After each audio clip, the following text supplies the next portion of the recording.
The 2017 Atlantic hurricane season will go down as one of the most active and catastrophic hurricane seasons in recorded history. 10 hurricanes, including 6 major hurricanes of Category 3 or stronger, ripped through the Atlantic basin.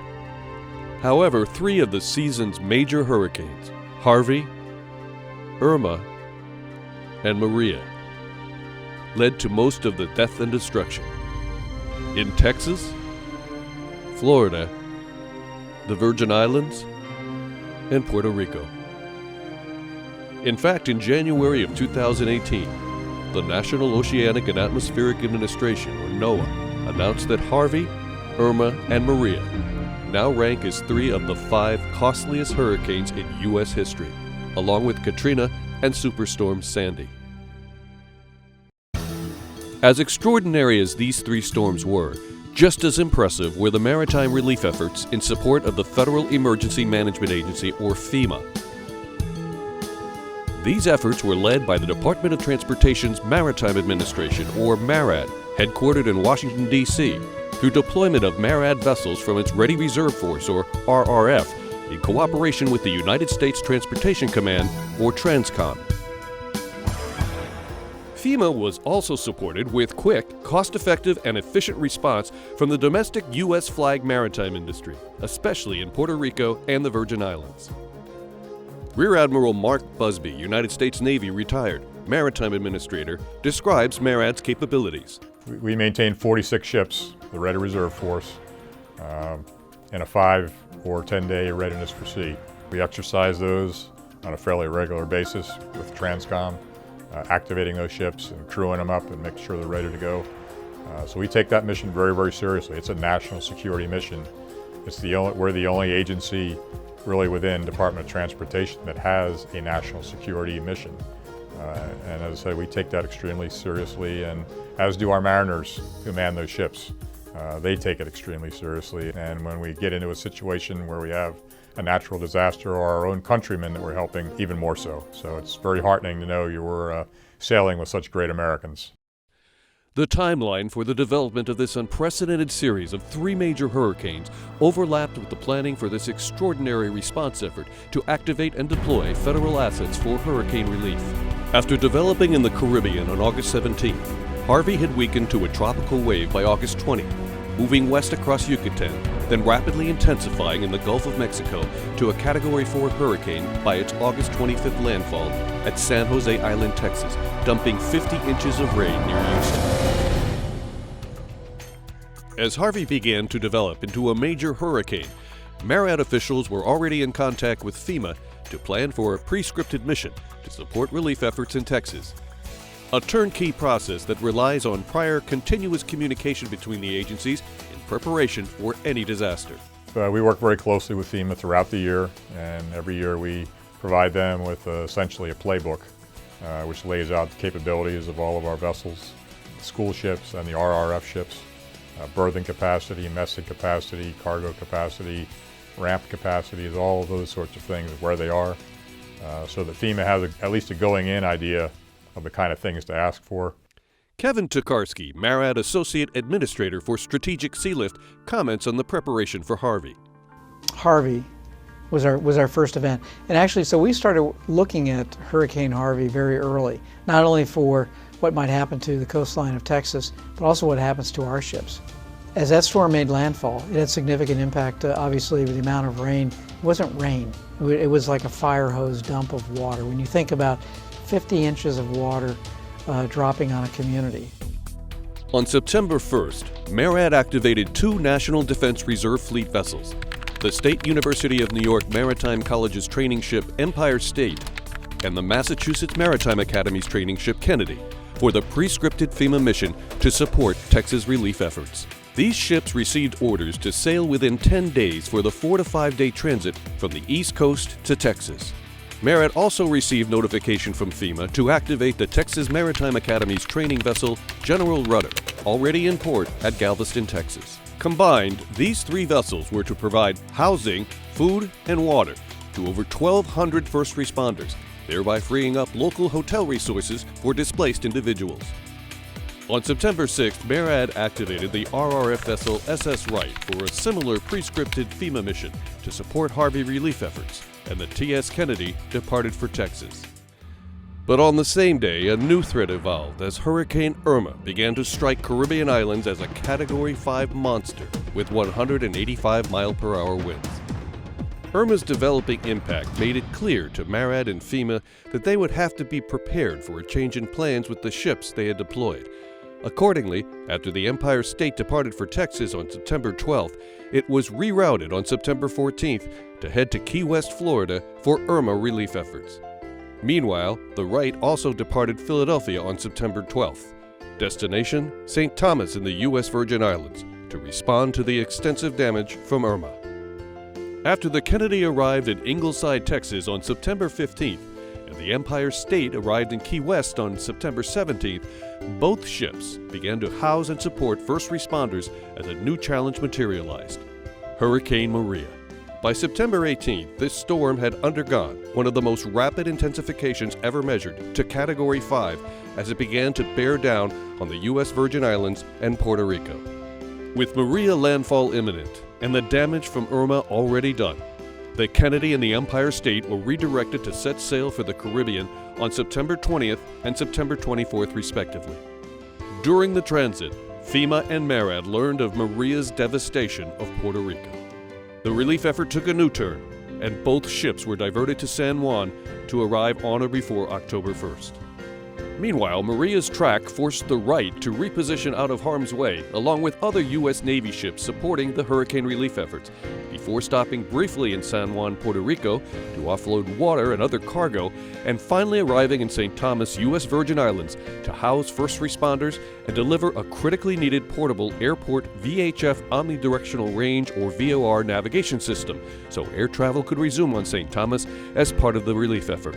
As these extensive MARAD response efforts advanced, the domestic U.S. flag maritime industry, with a full spectrum of state-of-the-art container ships and barges, activated resources to increase capacity to deliver much-needed emergency relief cargoes, after already pre-positioning thousands of containers and crucial cargo and supplies on the islands prior to the arrival of the hurricanes. After the hurricanes hit, U.S. flag companies prioritized the distribution of FEMA cargoes and boosted vessel speeds to reduce transit times while increasing sailing frequencies to accommodate the urgent demand after the hurricanes. Together, they built a veritable iron mountain of containers at Puerto Rico port facilities as the cargo backed up, awaiting distribution due to damaged road infrastructure that couldn't accommodate it.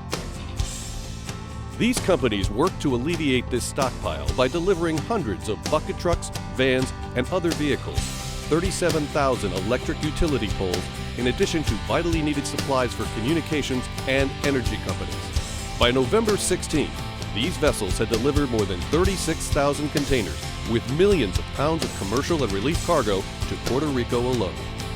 In San Juan, aboard the Kennedy, both the crew and the personnel who were berthed on the vessel were positive about their hurricane relief experience. If we didn't have the TS Kennedy ship and the Empire, I believe they would have had to build base camps with cots, or first responders would have to wait until the hotels are up and running, which would impact our mission because it's a priority to get out to help support and deal with the response effort. So if the ships were not here, they both could lodge up to 600 people. That's 1,200 people that would be waiting to come over to help support the mission. So the ship itself is self-sufficient. We have generators on board that will produce power so that we don't have to tie into the grid shoreside. So even when they first pulled in and there was no power on the island, they had lights and AC and hot water for everybody living on board.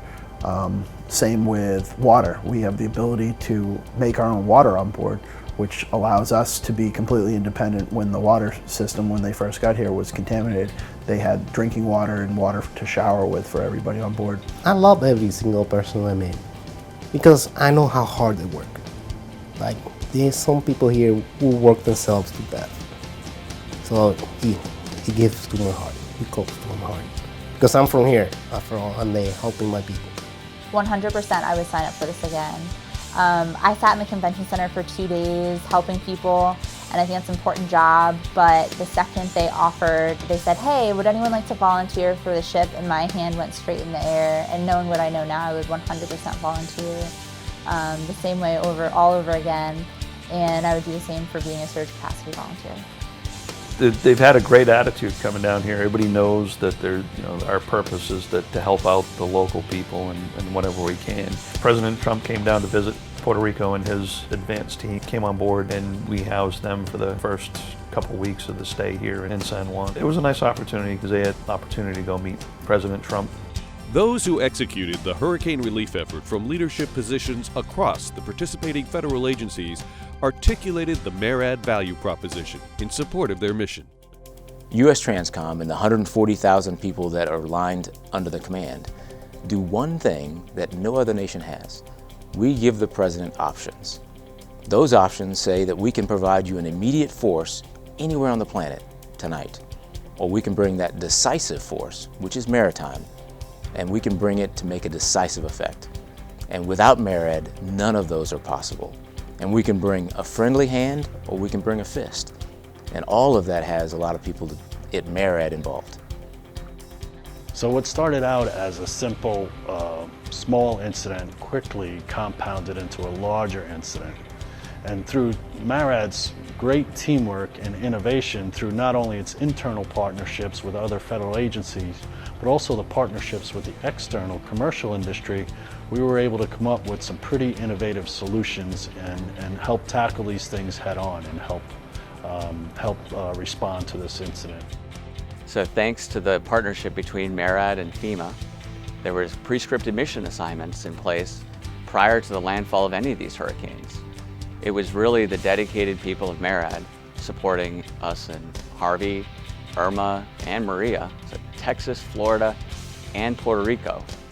And thanks to that support, thousands of first responders were fed, were housed, and we could focus on the response mission thanks to the folks at MARAD providing that support. Although the MARAD response to this unprecedented multiple event disaster was again well received by federal agencies, it is clear to everyone that the training ships and some RRF vessels that support these efforts are aging, and that a new class of National Security Multi-Mission Support Vessels, or NSMV, is needed to replace these older ships. The Maritime Administration and the Department of Transportation clearly understand that the training ships that we have today that are over 50 years old, you have to recapitalize them at some point. We need multi-mission capability. We see a future where we've got the right capability, it's faster response, and the nation can stand there and nod their head and say, we made a right choice 20 years ago in making that investment. We must recapitalize these vessels, and I will trust the engineers and the Department of the Navy to give us the best vessel we can, but ultimately we need flexibility and new. In response to this need, Congress has appropriated $300 million for the first NSMV ship, which will replace the Empire State. Plans are now underway to try to secure the next $300 million to build the NSMV replacement for the Kennedy. The hurricane relief effort in response to Harvey, Irma, and Maria will go down in history as a shining example of how vital MARAD and the domestic U.S. flag maritime industry are to supporting FEMA and first responders when unprecedented disaster strikes. Admiral Busby comments. At the end of the day, all told, we birthed almost 26,500 people, bunk nights, if you will, and served more than 53,000 meals for first responders amongst all the vessels that were down there. FEMA was very pleased with that. In our recently released strategic plan, we at FEMA are focusing on catastrophic readiness. That means focusing on those disasters that could happen in the future, similar to what we saw this hurricane season. We realize that the next time we have catastrophic disasters, we will need MARAD there with us, support responders, feeding and housing them, working alongside with us so that we can respond effectively to those future disasters.